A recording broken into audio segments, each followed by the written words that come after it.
La chronique Votre pharmacien de famille est une présentation du Uniprix Leclerc et Coulombe de Sainte-Marie. Isabelle Leclerc est avec moi pour la chronique Votre pharmacien de famille. Bonjour Isabelle. Salut Sylvain. Tu nous parles de quoi cette semaine? Oui, bien, je vous parle de suppléments. C'est beaucoup la tendance de nos jours, le calcium et la vitamine D. Donc, on pourrait vraiment regarder comment aller la chercher, qui doit en prendre, comment prendre ça, comment prévenir les effets secondaires.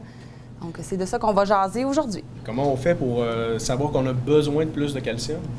Bien, dans le fond, le calcium, à la base, c'est un élément qu'on a en nous. 99 de nos os et de nos dents sont formés de calcium. Donc, c'est vraiment un élément important dans notre corps, dans notre vie. Comment on fait pour savoir si on a besoin de calcium? Bien, eh bien, tout dépend de nos apports alimentaires.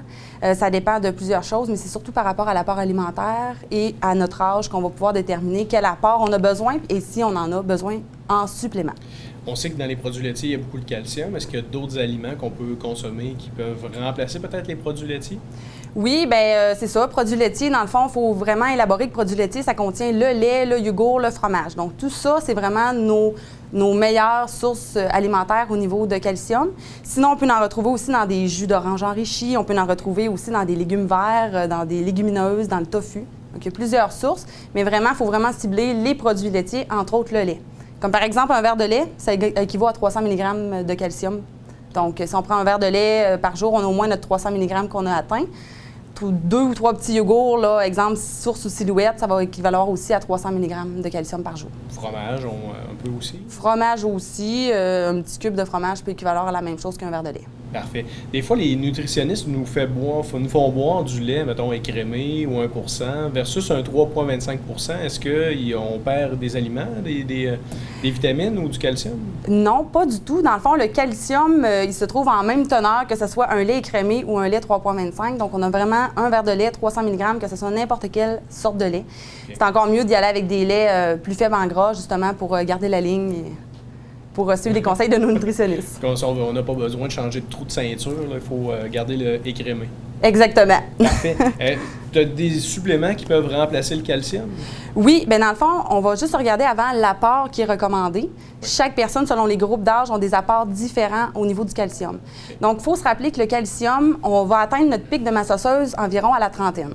Donc, quand on est enfant, adolescent, c'est le temps de mettre le paquet et de prendre beaucoup de produits laitiers. Donc, chez nos adolescents, on vise 1300 mg de calcium par jour. Si on en prend plus, il n'y a pas vraiment de contre-indication. Donc, on peut en prendre pour vraiment avoir des os très solides. Okay. Ça ne peut pas être néfaste si on en consomme trop? Non. Bien, ça dépend de la quantité. Okay. Il peut y avoir des contre-indications ou des choses à faire importantes chez différents types de personnes. Donc, oui, ça peut devenir problématique, une trop grosse quantité. Okay.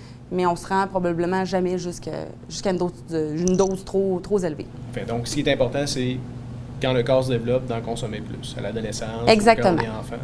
C'est ça. Le pic de masse osseuse se fait environ à 30 ans. Par la suite, ça commence à dégrader, ça commence à diminuer. Donc, on a une perte de masse osseuse qui se fait à partir de la trentaine. Donc, quand la ménopause arrive, moins d'hormones, les os deviennent plus fragiles. Plus on vieillit aussi, nos os deviennent plus fragiles. Donc, on est plus à risque de fracture, etc. Donc, c'est important le calcium. Parfait. Chez les gens en haut de 50 ans, on vise environ 1200 mg de calcium par jour. Fait qu'en grosso modo, ça tourne autour de 1000 à 1300 mg qu'on a besoin. Donc, exemple, tu bois juste un verre de lait par jour, tu as juste ton 300 mg, il faudrait que tu ailles chercher 1000 mg supplémentaires qu'on peut aller chercher sous forme de supplément, justement. OK. Qu'est-ce que tu nous proposes comme supplément? Bien, il existe différents suppléments. Je vous dirais que la plupart du temps, on l'a sur prescription. L'avantage de la prescription, c'est que ça peut être couvert par votre assurance. Donc, souvent, les personnes à la maison qui en prennent, la petite bleue, la petite verte, vous reconnaissez, c'est sur prescription. Sinon, mais il y a tous les types qui existent. Il l'a sous forme de petits jujubes, sous forme de comprimés croquables, carrés à mâcher, sous forme de liquide aussi. Donc, il existe plusieurs types de calcium au niveau des suppléments. Pour les enfants, qu'est-ce qu'on suggère le plus? Oui, chez les enfants, on ne va pas souvent le chercher au niveau d'un calcium supplément seul. On va surtout le chercher dans une multivitamine. Okay. Donc, toutes les multivitamines peuvent aussi contenir du calcium et de la vitamine D. Donc, à ce niveau-là, il y en a déjà dedans. Okay. Autre élément caché qui a du calcium, qu'on ne pense peut-être pas, notre fameux TUMS ou notre antiacide contient aussi du calcium. Okay. Donc, ça peut être une source, si on en prend quand même régulièrement, ça peut être une source de calcium qu'on peut ajouter à notre apport. Okay. Peu importe le produit antiacide, il en contient du calcium? La plupart en contiennent. Okay. Donc, ça va être à regarder aussi pour voir si on a besoin ou non de suppléments. Au niveau des suppléments, des fois, c'est 1 fois par jour, des fois, c'est 2 fois par jour. Il y en a qui me disent « Ah, si je suis pour l'oublier, je vais les prendre les 2 en même temps. » Il y en a souvent qui se posent la question « Je peux-tu le faire? » Le corps absorbe environ 500 mg de calcium à la fois. Donc, ça ne vaut pas vraiment la peine de prendre nos 2 comprimés tout de suite pour éviter d'oublier le deuxième. Je préfère qu'ils en prennent un, qu'ils oublient le deuxième, que de les prendre les 2 combinés ensemble. Okay. Fait que ça, des fois, ça peut être un petit quelque chose à rajouter. Le corps l'absorbera pas, il va t'éliminer tout simplement. C'est ça, exactement, exactement. Aussi, il y a des interactions avec le calcium qu'il faut faire attention. Donc, tout ce qui est glande thyroïde, le synthroïde, certains antibiotiques, il faut espacer 2 heures avant, 2 heures après la prise de calcium. Donc, ça, toujours venir s'informer au pharmacien juste pour être sûr qu'il n'y a pas de problème. D'accord. J'aimerais ça te faire goûter. Ah oui? Oui.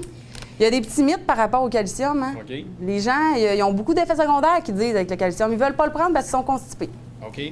Tu mourras pas ce matin, là. Tu Non, peux l'essayer. peut-être dans une semaine. Non. Mais la constipation, ça fait partie d'un des effets principaux au niveau du calcium. Il ne faut pas avoir peur de ça. Il existe différents sels de calcium qui causeraient moins de constipation.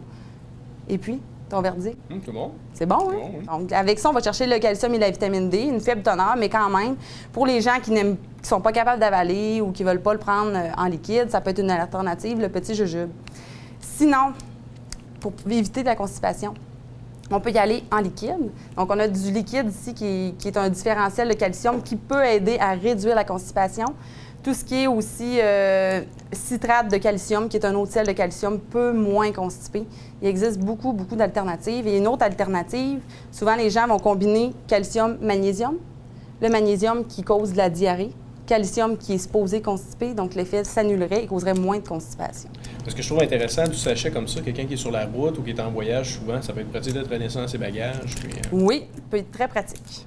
Donc, il ne faut pas oublier de prendre notre calcium au niveau source alimentaire ou supplément. C'est super important pour que nos os soient très doux. Parfait. Il y a la vitamine D aussi. Oui, c'est le petit ami, le petit cousin, le best friend du calcium. La vitamine D va permettre de mieux absorber le calcium. Donc, ils sont souvent mis ensemble Bref, et la vitamine D, on ne la retrouve pas beaucoup au niveau alimentaire. Il y a peu de sources alimentaires, donc c'est important d'en prendre en supplément. Il y a le lait qui est enrichi de vitamine D, mais à part de ça, il n'y a pas beaucoup de sources. Toujours vérifier l'alimentation avant de consommer de la vitamine D. Oui, alimentation et la vitamine D, on l'appelle aussi la vitamine soleil. Donc, le corps peut synthétiser la vitamine D avec les rayons du soleil. OK. Donc, une exposition d'environ 15 minutes pourrait suffire à avoir un apport en vitamine D. Mais il faut faire attention. Si on met de l'écran solaire, ça va réduire l'absorption de la vitamine D. Je ne dis pas aux gens à la maison de ne pas mettre d'écran solaire durant 15 minutes pour pouvoir absorber mieux de la vitamine D, mais ça va bloquer la synthétisation de la vitamine D. Avoir Donc, un bon dosage, dans le fond, pour chercher notre vitamine D. Exactement. Mais chez nous, les Nord-Américains, on ne voit pas le soleil bien longtemps, donc c'est important de supplémenter en plus au niveau de la vitamine D. Puis on la voit souvent arriver dès le jeune âge avec le petit bébé, des petites gouttes qu'on donne 1 fois par jour pour éviter les carences en vitamine D. Donc ça nous suit tout au long de notre vie. Aussi, au niveau des apports, on va chercher entre 800 et 2000 unités de vitamine D, tout dépendant des âges. Moi, souvent, je recommande 1000 unités de vitamine D. Sinon, beaucoup de gens à la maison prennent peut-être la vitamine D 10 000 unités, qu'on prend 1 fois par semaine. Donc ça, c'est beaucoup la tendance de nos jours. Les vitamines qui contiennent beaucoup de vitamines, là, dans le sens que vitamine D, vitamine C, puis tout ça, est-ce que c'est bien ou c'est mieux d'avoir une vitamine qui va être centrée sur, mettons, vitamine D ou... Ces vitamines-là que tu parles, c'est les multivitamines. Dans le fond, une multivitamine, ça va être vraiment pour aller chercher un petit peu, globalement, un peu toutes les vitamines dont on a besoin et les minéraux. Ça peut être bon chez quelqu'un qui ne prend pas beaucoup de produits laitiers, qui ne prend pas beaucoup de viande rouge ou qui a besoin de fer, puis qui ne mange pas beaucoup de fruits et légumes, ça peut être bon. Mais dans un cas de personne qui est à risque de carence en calcium, vitamine D, c'est beaucoup mieux d'y aller vraiment ciblé vers un des types. Qu'est-ce qui peut arriver à quelqu'un, mettons, qui justement a un manque de vitamine D?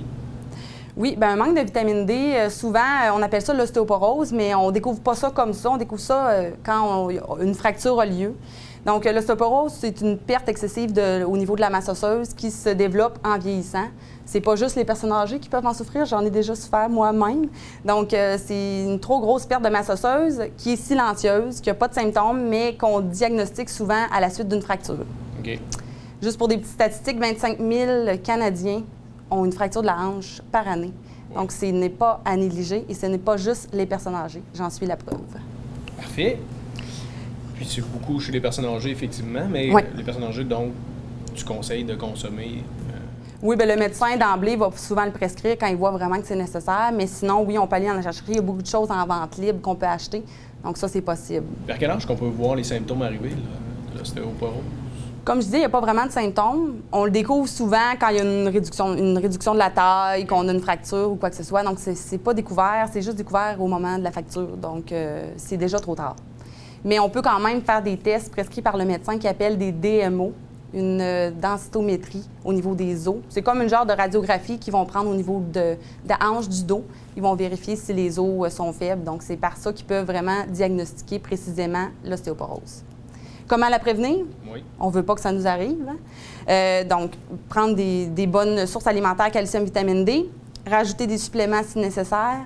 L'activité physique aussi, au niveau surtout des prises en charge de masse, peuvent aider à diminuer le risque d'ostéoporose. La réduction du café aussi. Ah oui, OK. Trop boire de café peut faire diminuer la masse osseuse. Les fumeurs à la maison, ça pourrait aider d'arrêter de fumer parce que ça va permettre de dégrader encore plus l'os. OK. Donc, il y a plusieurs petits trucs à faire pour prévenir, éviter d'avoir les os fragiles. Parfait. Bien, merci beaucoup. Ça me fait plaisir. Bonne journée. La chronique Votre pharmacien de famille est une présentation du Uniprix Leclerc et Coulombe de Sainte-Marie.